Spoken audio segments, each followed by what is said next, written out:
नमस्कार, मी प्रज्ञा म्हेत्रे. सांगली मिळा कम्युनिकेशन व माय टी व्ही चॅनल प्रस्तुत भविष्यवेध या कार्यक्रमामध्ये आपल्या सर्वांचं सहर्ष स्वागत. प्रेक्षक हो, आपण मागच्या भागांमध्ये पाहिलं की योगा आणि योगातून करिअरची कशी संधी मिळते.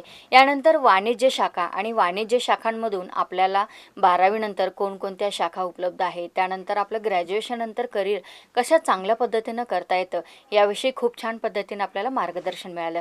यानंतर आज आपण नौदल म्हणजे नेमकं काय आहे, त्यानंतर नौदलामध्ये कोणकोणत्या संधी आहेत यासाठी आज आपल्यासोबत स्टुडिओमध्ये आहेत मॅट्स डिफेन्स करिअरचे संस्थापक आणि संचालक गिरीश मद्रुपकर सर, जे निवृत्त लेफ्टनंट कमांडर आहेत आणि त्यांच्याशी आता आपण या विषयावर बोलणार आहोत.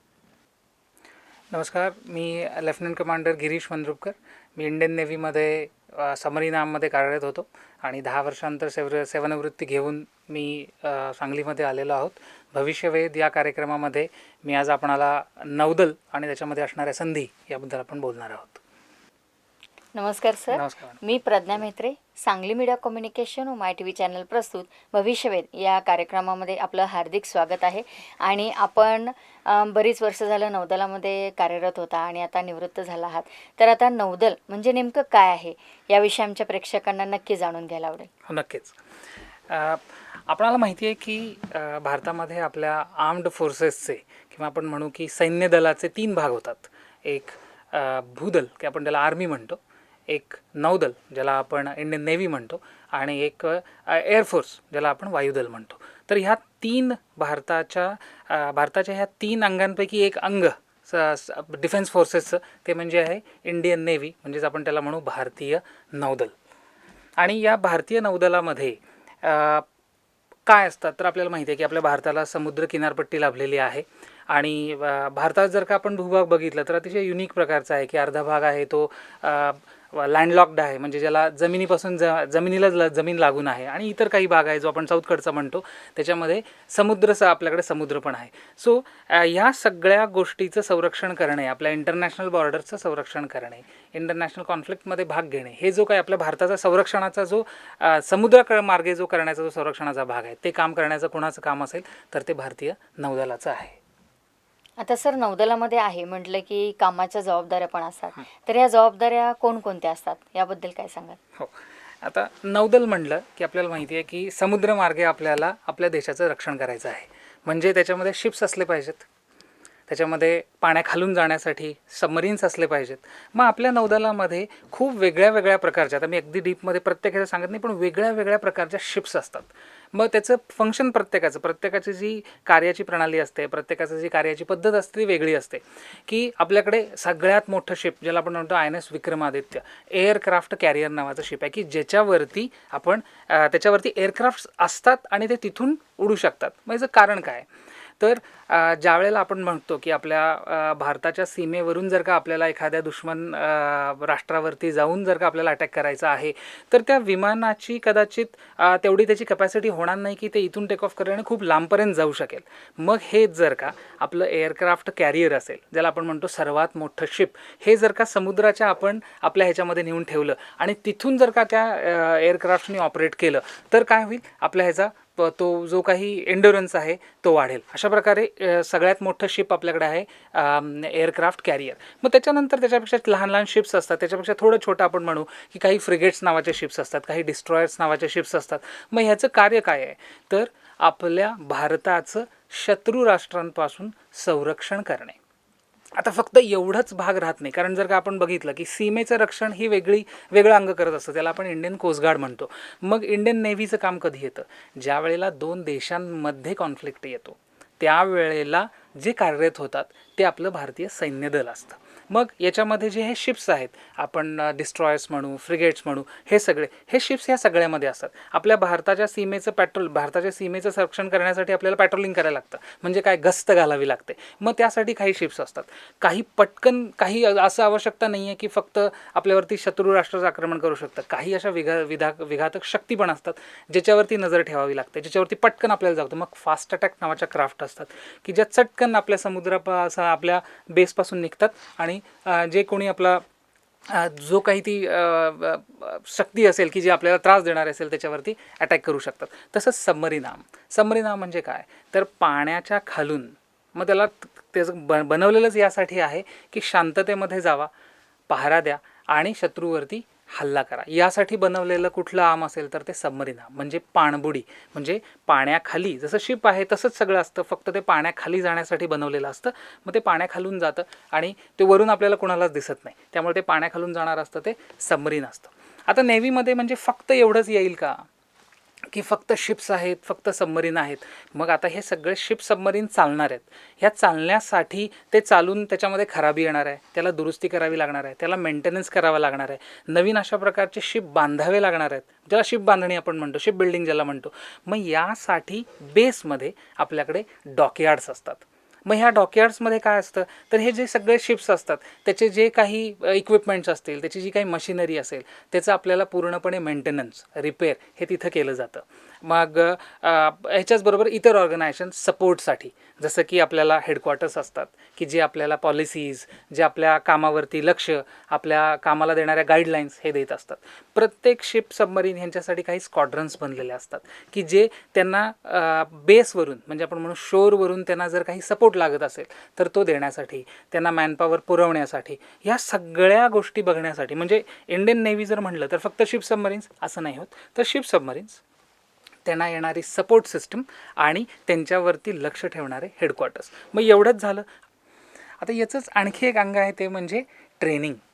कारण नौदलामध्ये नवीन नवीन लोकांचा प्रवेश होणार आहे.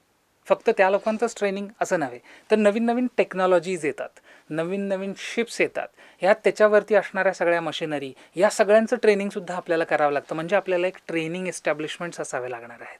म्हणजे यामध्ये स्कूल्स असणार आहेत, जे ह्या वेगळ्या वेगळ्या जे नेव्हीमध्ये नंतर आपण ते बघणारच आहोत, ह्या सगळ्यांचं ट्रेनिंग करण्यासाठी आपल्याकडे ट्रेनिंग एस्टॅब्लिशमेंट्स असणार आहेत. मग या सगळ्यांसाठी, म्हणजे जसं मी म्हटलं की शिप, सबमरीन, त्यांना टेक्निकल सपोर्ट देणारे ऑर्गनायझेशन, त्यांना पॉलिसी डिसिजन, त्यांच्यावरती लक्ष ठेवण्यासाठीचे ऑर्गनायझेशन जसं की हेडक्वार्टर्स, आणि मग ह्या सगळ्यांचं शिक्षण, ट्रेनिंग करण्यासाठीचे ऑर्गनायझेशन, अशा प्रकारे बनून ही संपूर्ण इंडियन नेव्हीची ऑर्गनायझेशन बनलेली असते. जसं आत्ता आपण बघितलं की वेगळ्या वेगळ्या ह्या सगळ्या ऑर्गनायझेशन्स असतात. मग यामध्ये आवश्यकता काय काय भासणार आहे, किंवा मला नौदलामध्ये जॉईन करून काय मिळणार आहे? तर पहिल्यांदा नौदलामध्ये कोणाकोणाची गरज भासणार आहे? तर नौदलामध्ये जे युनिफॉर्म घालणारे आहेत, ज्याला आपण सोल्जर्स म्हणतो, त्यांची जशी आवश्यकता असणार आहे तशीच ज्याला डिफेन्स सिव्हिलियन्स म्हणतो, म्हणजे युनिफॉर्म न घालणारे पण डिफेन्ससाठी काम करणारे, अशा लोकांची सुद्धा आवश्यकता आपल्याला तिथं असणार आहे. आपण हे डिटेलमध्ये आपण बोलणार आहोतच की आपल्याला कोणाकोणाची आवश्यकता आहे, काय काय त्याच्या प्रोसिजर असतील. पण त्याच्या आधी मी नौदल का जॉईन करावं, मला नौदल काय देणार आहे? पहिली गोष्ट तर मला माझ्या देशासाठी काहीतरी करण्याचंही मला संधी मिळणार आहे. मला त्याच्याबरोबर माझं लाईफ जे आहे ते माझं डिसिप्लिन लाईफ होणार आहे. जसं आपण म्हणतो की आपल्याला माहिती आहे आपलं जीवन कार्यकाल अगदी थोडा असतो आणि आपला बऱ्याच वेळेला असं होतं की आपला वेळ वाया जातो. पण मला डिफेन्स हे शिकवणार आहे की माझ्या प्रत्येक वेळाचा, माझ्या प्रत्येक क्षणाचा मी किती व्यवस्थित वापर करतो, माझ्यासाठी करतो, आणि काहीतरी मिनिंगफुल, काहीतरी आपण ज्याला म्हणू की असं कार्य किंवा असं कार्य की ज्याच्यामुळे मला माझाच अभिमान फक्त राहणार नाही, तर बाकीच्या लोकांना सुद्धा माझा अभिमान वाटेल, असं काम माझ्याकडून काहीतरी होणार आहे.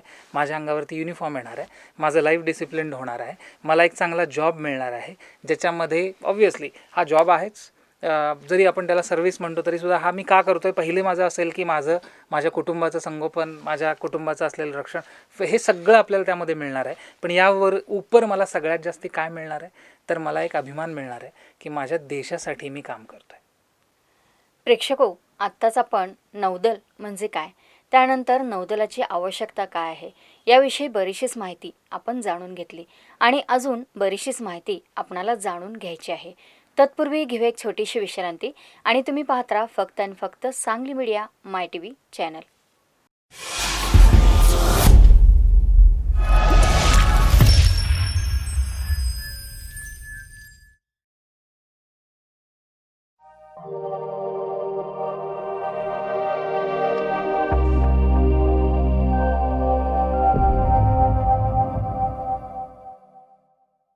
I am Dhundiraj Govind Phalke from India. I want to make a motion picture. Can you help? 3 मे 1913 रोजी दादासाहेब फाळके यांनी राजा हरिश्चंद्र नावाचा पहिला भारतीय चित्रपट बनवला. या चित्रपट सृष्टीला 100 वर्षापेक्षा जास्त मोठा इतिहास आहे. या इतिहासाचे साक्षीदार व्हायचे का तुम्हाला? तर मग आमच्या या SMC मराठी चॅनलवर मराठी चित्रपट व गाणी पहा आणि व्हा साक्षीदार.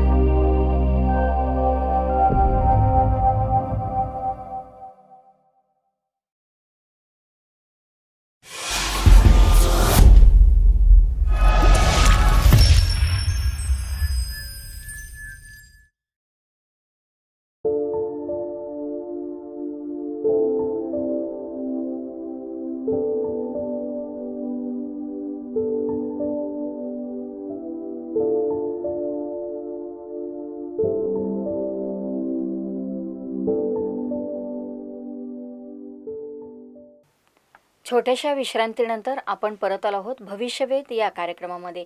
आणि आज आपल्यासोबत गिरीश मद्रुककर सर आहेत, जे लेफ्टनंट कमांडर निवृत्त आहेत, आणि त्यांच्याशी आपण बातचीत करत आहोत. आणि आता या नौदलामध्ये कोणकोणत्या फॅसिलिटीज आहेत आणि त्याची तयारी कशी काय करायची याविषयी आता आपण त्यांच्याशी बातचीत करूया.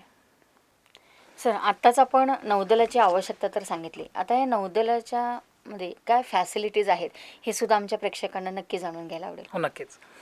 आपण नौदलाकडं ठीक आहे, आपण नेहमी आपलं ग्रॅज्युएशन झालं की आपण जॉबच्या शोधामध्ये असतो. आणि आपण या गोष्टीकडे आपण जॉब म्हणून जर का पाहिलं, आम्ही याला जॉब कधीच म्हणत नाही, कारण आम्ही याला म्हणतो सर्व्हिस. कारण this is a service to nation. हा जॉब नाही. ह्याच्यामध्ये जॉब्स करण्यामध्ये जी फॅसिलिटी मिळते त्याच्यापेक्षाही खूप फॅसिलिटी आपल्याला इथे मिळतात. पण आम्ही याला जॉब कधीच म्हणत नाही. आम्ही जेवढे फोर्सेसमधले लोक आहोत आम्ही याला नेहमी सर्व्हिस म्हणतो. तरीसुद्धा आपण जर तो अँगलने पाहिला की ठीक आहे, मला अजून नेव्हीबद्दल काहीच माहिती नाही आणि मला जाण्यासाठी मला काय मिळणार आहे हे जर का जाणून घ्यायचं असेल, तर पहिली गोष्ट जो आजकालच्या आपण आयुष्य ह्याच्यामध्ये पाहतो आहे की मला कुठल्याही प्रकारची जॉब सिक्युरिटी नसते. जर का मी कुठल्याही प्रायव्हेट कंपनीमध्ये गेलो तर मला माहिती नसतं की माझा जॉब कधी जाईल. पण अशा प्रकारची जॉब सिक्युरिटी आपल्याला या कुठल्याही गव्हर्नमेंट जॉबमध्ये मिळते. तसाच हा एक गव्हर्नमेंटचा जॉब आहे. आता तो थोडासा खडतर जॉब असतो. त्यामुळे त्याच्यासाठी काही प्रोव्हिजन्स आपल्याला काही चांगल्या गोष्टी सरकारने दिलेल्या असतात. त्या काय काय असतात त्या बघूया. पहिली गोष्ट, मला माझं जे पे पॅकेज असतं ते असं डिझाईन केलेलं आहे की ज्यामुळे आपली जी आर्थिक स्थिती असेल कोणाचीही ती अतिशय चांगली राहील. जसं मी म्हटलं की माझ्याकडे जॉब सिक्युरिटीसुद्धा राहणार आहे. दुसरी गोष्ट, मला युनिफॉर्म घालायला मिळणार आहे. मला फक्त जर का आपण एक हायरार्की बघितली की मला काय हवं असतं पहिल्यांदा, तर अन्न वस्त्र निवारा झाल्यानंतर मला काय हवं असतं, तर मला एक आर्थिक स्थैर्य हवं असतं. मग ते आर्थिक स्थैर्य मिळाल्यानंतर सुद्धा मला आणखी काय हवं असतं, तर त्यावेळेला मला लावा असतो तो समाजामध्ये असणारा मान. आणि आपल्या सगळ्यांना माहिती आहे की जेव्हा आपण एखाद्या आर्म्ड फोर्सेसमधल्या कुठल्याही मुलाला बघू किंवा एखाद्या कुठल्याही व्यक्तीला बघू, जेव्हा आपण त्याला युनिफॉर्ममध्ये बघू त्यावेळी आपल्याला काय वाटतं त्याबद्दल, तर आपल्याला त्याच्याबद्दल एक लगेच अभिमान वाटून जातो. मग तो आपल्या ओळखीचा असेल किंवा नसेल हे आपल्याला तिथं मिळतं. पहिली गोष्ट. या उपर आपल्याला तिथे ज्या वेळेला आपण जॉईनिंग करतो त्यावेळेला आपल्याला अकोमोडेशन म्हणजे राहण्याची व्यवस्था ही तिथं मला मिळालेली असते. माझ्या ट्रॅव्हलिंगची व्यवस्था, कारण आपण माहिती आहे की हा जॉब असणार आहे, ही जी सर्व्हिस असणार आहे ते आपण भारतामध्ये कुठेही राहून करत असणार आहे. मग ज्यावेळेला मला एका स्टेशनमधून दुसऱ्या स्टेशनला जायचं असेल त्यावेळेला मला जाण्या येण्याचा खर्च हा पूर्णपणे जो काही आणि अगदी चांगल्या प्रकारचा की ज्याच्यामध्ये तुम्हाला पळापळी करून कुठेतरी रिझर्वेशन सीट्स करायच्यात नाही, वॉरंट आपल्याला मिळतं त्याच्यामध्ये जाऊन तुम्हाला. सो ही जी सगळी सिस्टीम आहे ती तुमच्यासाठी राबत असते. मग तुम्हाला राशन जे मिळतं की महिन्याला तुम्हाला घरी आपण जे काही जेवण बनवतो ते बनवण्यासाठी लागणारं जेवढं काही साहित्य असेल त्या सगळ्या राशनची सुविधा आपल्याला तिथं मिळत असते. आणि सर्वात महत्त्वाची गोष्ट मला अशी वाटते की आपल्या फॅमिलीसाठी जी सिक्युरिटी असते ती अतिशय आपल्याला तिथे चांगली मिळते. या उपर जाऊन आपल्याला मेडिकल इन्शुरन्सेस असतात. त्यानंतर तिथे आर्मी, नेव्ही, एअरफोर्सचे स्वतःचे मोठे मोठे हॉस्पिटल्स आहेत. या हॉस्पिटल्समध्ये फ्री सर्व्हिस आपल्याला मिळते. आपले इन्शुरन्सेस जे असतात ते अतिशय चांगल्या प्रकारे इन्शुरन्सेस या आर्म फोर्सेसनं केलेले असतात की जेणेकरून काही कदाचित जर काही झालंच तर आपल्या पूर्ण कुटुंबाची आपल्याला त्याची जबाबदारी छान प्रकारे घेतली जाते. दुसरी गोष्ट, जर का आपण हे पाहिलं की काही सर्व्हिसेसमध्ये, म्हणजे मी असं म्हणणार नाही की सगळ्याच ह्यांना मिळतो, तर जर का आपण प्रोलॉंग्ड सर्व्हिस केली तर आपल्याला पेन्शनची सुविधासुद्धा आर्म्ड फोर्सेसमध्ये मिळते की जी मला नाही वाटत की इतर कुठल्याही इव्हन गव्हर्नमेंट जॉबमध्ये आता राहिलेली आहे. सो फक्त ती सुविधा आता आर्म फोर्सेसमध्ये राहिली आहे. पण काही काळ सर्व्हिस, त्यासाठी काही नियम्स आहेत. ते जर का ते नियम आपण केले तर आपल्याला ती पेन्शनसुद्धा आपल्याला भेटू शकते. सो एवढ्या सगळ्या फॅसिलिटीज आहेत. आणि या उपर मी जसं पहिल्यांदा म्हणलं की माझ्याकडे लोकांचा बघण्याचा दृष्टिकोन हा अतिशय वेगळा आणि चांगला असणार आहे. तर ह्या सगळ्या फॅसिलिटीज आपल्याला मिळणार आहेत. आता यासाठीच तर म्हणजे जी काही तयारी असते, म्हणजे आता विद्यार्थी आणि आपले प्रेक्षक खूप हा कार्यक्रम पाहत आहेत, तर आता आपल्या पाल्याची जर तयारी करायची असेल तर त्यासाठी काय करायला हवं, याबद्दल काय सांगाल? ओके, तयारी जर आपण म्हणलो, लहानपणापासूनची तयारी काय करून घ्यावी. मला जर का आधीपासूनच वाटतंय की माझं पाल्य किंवा मी शाळेमध्ये असतामध्येच माझ्या अशी ॲस्पिरेशन तयार झाली की नाही मी आर्म फोर्सेसमध्येच जाणार, तर मी काय केलं पाहिजे. पहिली गोष्ट मी म्हणेन, भरपूर खेळा, की जेणेकरून तुमचं शरीर तंदुरुस्त राहील. आणि जर म्हणतो आपण की sound mind in a sound body, त्याप्रमाणे पहिल्यांदा खेळत राहा, की जेणेकरून खेळा, व्यायाम करा आणि शिस्तबद्ध राहा. मग आपण म्हणणार की नंतर तर शिस्तबद्ध होणार आहे, मी आत्तापासून का हे कसं करायचं. तर आर्म्ड फोर्सेसमध्ये कुठल्याही एंट्रीज आपण पुढे पाहणारच आहोत, तर त्या बघताना आपल्यामध्ये असं नाहीत बघत की हा मुलगा फक्त हुशार आहे का, हा मुलगा फक्त खेळातच चांगला आहे का, अशा प्रकारची कुठली नाही. आपल्याकडची ज्याला आपण म्हणतो व्यक्तिमत्व विकास, ज्याला आपण म्हणतो की माझी पूर्ण व्यक्तिमत्व हे पूर्णपणे चांगलं झालेलं असलं पाहिजे. मग पुढे जाऊन मला आर्म फोर्सेसमध्ये मग कुठल्याही मार्गाने मला ऑफिसर बनायचं असेल, मला सेलर बनायचं असेल, या कुठल्याही मार्गासाठी जाण्यासाठी ह्या बेसिक काही क्वालिटीज ज्या आहेत, जसं मी म्हणलं की आपले शरीराची सुदृढता ही व्यवस्थित असली पाहिजे. मला ॲक्टिव्हिटीजमध्ये भाग घेण्याची सवय असली पाहिजे. जसं की आणि हे सगळं आपल्या शाळांच्या माध्यमातून होत असतं. आपल्या शाळांमध्ये गॅदरिंग होतात, आपण त्या गॅदरिंगमध्ये भाग घेतलाच पाहिजे. आपल्या शाळांमध्ये NSS असतील, NCC असतील, ह्यांचे कॅम्प्स होतात, आपण भाग घेतलेच पाहिजेत. कारण काय, तर यामध्ये ज्या काही क्वालिटीज डेव्हलप होतात, जसं की ग्रुप बिहेवियर, मला ग्रुपमध्ये जर का काम करायचं, कारण आपण माहिती आहे आर्म फोर्सेसमध्ये आपण जाणार आहोत, तिथं कुठलं गोष्ट आपण एकट्या दुकट्याने करणार नाही आहोत. त्यावेळेला आपल्याबरोबर ग्रुप असणार आहे. त्या ग्रुपमध्ये आपल्याला स्वतःला सामावून घ्यायचं आहे. काही वेळेला ग्रुपला लीड करायचं आहे, काही वेळेला ग्रुपचा लीडर आहे त्याला ऐकायचं आहे. या सगळ्या गोष्टी म्हणजे ऐकायची तयारी, बोलण्याची तयारी, दुसऱ्याला समजावून सांगण्याची तयारी, ह्या सगळ्या गोष्टी कशा तयार होतील. यासाठी ऑलरेडी एज्युकेशन सिस्टीममध्ये ज्या गोष्टी आपल्याला दिलेल्या असतात, यूथ फेस्टिवल होतात, आपले कॅम्प्स होतात, आपल्या इथं बऱ्याचशा स्पर्धा होतात. मग त्यामध्ये वक्तृत्व स्पर्धा होतात, डिबेट कॉम्पिटिशन्स होतात, निबंध स्पर्धा होतात, खूप साऱ्या अशा स्पर्धा होतात. या सगळ्या स्पर्धांमध्ये सर्वांनी, मग नंबर येवो किंवा न येवो, पण सर्वांनी भाग घेणं आवश्यक आहे. तरच आपला व्यक्तिमत्व विकास हा अतिशय चांगल्या प्रकारे होईल. आणि ऑलरेडी आपल्याकडं त्यासाठी वेगळे कोचिंग हे करण्याचं काही गरज नाही. ऑलरेडी ते आपल्या शाळांमध्ये होतं आहे. पण त्याच्यामध्ये आपण पार्टिसिपेट करणं, स्वतःहून त्याला झोकून देऊन काम करणं, हे करणं आवश्यक आहे. नाटकांमध्ये भाग घ्या, गाण्यांच्या स्पर्धांमध्ये भाग घ्या, ह्या सगळ्यामध्ये भाग घ्या. कारण तुमची एकदा ती भीती मोडली, एकदा तुम्ही ते करायला सुरुवात केलीत, एकदा तुम्ही ग्रुपमध्ये जायला लागलात, तुम्ही चांगले मित्र मिळवायला लागलात, की तुमचा व्यक्तिमत्व विकास नक्कीच होतो. आणखी एक गोष्ट महत्त्वाची राहून जाते, ती म्हणजे आपण न कधीही करणारी गोष्ट, ती म्हणजे वर्तमानपत्रांचं वाचन. लहानपणापासूनच, मग तुम्ही अगदी हायस्कूलच्या वयापासूनच जर का वर्तमानपत्र वाचून घ्यायची सवय लावून घेतलीत, आपल्या आजूबाजूला काय चाललं आहे ह्याची जर का एक जाणीव ठेवून घेतलीत, मी असं म्हणत नाही की तुम्ही लगेच GKची प्रिपरेशन करा, मी असं अजिबात म्हणणार नाही. पण जर आपण हायस्कूलला असू तर, आणि शाळांमध्ये उपक्रम होतात, आणि मी असं आत्ता माय TVच्या माध्यमातून असं म्हणेन की शाळांनासुद्धा मी म्हणेन की प्लीज असे काही उपक्रम करा की जेणेकरून विद्यार्थी स्वतःहून पेपर वाचायला सुरुवात करतील. मग तुम्ही कोणाला हेडलाईन वाचायला सांगा, वर्गावारीनुसार त्यांना शाळांमध्ये न्यूजपेपरचं रीडिंग घ्या, त्यांना बातम्या सांगायला सांगा. ह्याचं कारण असं की जेव्हा याची सवय होईल त्यावेळेला ऑटोमॅटिकली माझ्यामध्ये त्या गोष्टींची जिज्ञासा वाढेल, आणि मग मी त्यामध्ये आणखी थोडा इंटरेस्ट घेऊन थोडंसं डीप रीडिंग करायला सुरुवात करेन. आणि या उपर जाऊन वाचन, फक्त शाळांची पुस्तकं, माझ्या वह्या, माझ्या नोट्स, या पलीकडे जाऊन थोडा आठवड्यातला एक दिवस रविवारचा थोडं तरी अवांतर वाचन करणं खूप आवश्यक आहे. मग काहीही वाचा, मी असं म्हणत नाही, लहानपणापासून चांगलं आहे, गोष्टीची पुस्तकं वाचायची सवय लावून घ्या. कारण वाचन ही सवय मी पाहतोय की आजकाल ती हळूहळू लोप पावत चालली आहे. कारण इंटरनेटची माध्यमं आहेत, त्याच्यावरती खूप सारे व्हिडिओज मिळतात, त्यामुळे आपल्याला मनोरंजनाची साधनं इतकी झालेली आहेत की ज्यामुळे वाचन, त्यामुळे त्या वाचनावरती होणारं मनन आणि त्यामधून होणारं आकलन, या गोष्टी खूप लोप पावत चालतात. त्यामुळे विचार करण्याची शक्ती आपली ती थोडीशी कुठेतरी कमी होती असं मला वाटतं आहे. त्यामुळे शाळा, विद्यार्थी, पालक या सगळ्यांना माझी विनंती हीच असेल की व्यक्तिमत्व विकास म्हणजे वेगळं काही नसतं. व्यक्तिमत्व विकास म्हणजे 6 फूट उंची आणि बलदंड शरीर असा जर का काही भ्रम असेल तर तो प्लीज डोक्यातून काढून टाका. आणि तयारीसाठी, आधीपासूनच्या तयारीसाठी भरपूर वाचन, भरपूर खेळ आणि सर्व ग्रुप ॲक्टिव्हिटीजमध्ये शाळांमध्ये भाग घेणं हे अतिशय, मी म्हणेन, ही गुरुकिल्ली असेल जर का तुम्हाला पुढे जाऊन आर्म्ड फोर्सेसमध्ये भरती व्हायचं असेल. सर, आज आपण स्टुडिओमध्ये आलात आणि खूप छान पद्धतीनं नौदल म्हणजे काय आहे, त्यानंतर आवश्यकता काय आणि फॅसिलिटीज काय आहेत आणि या नौदलामध्ये जाण्यासाठी कोणकोणती तयारी करणं आवश्यक आहे याविषयी आमच्या प्रेक्षकांना खूप छान पद्धतीनं मार्गदर्शन केलं.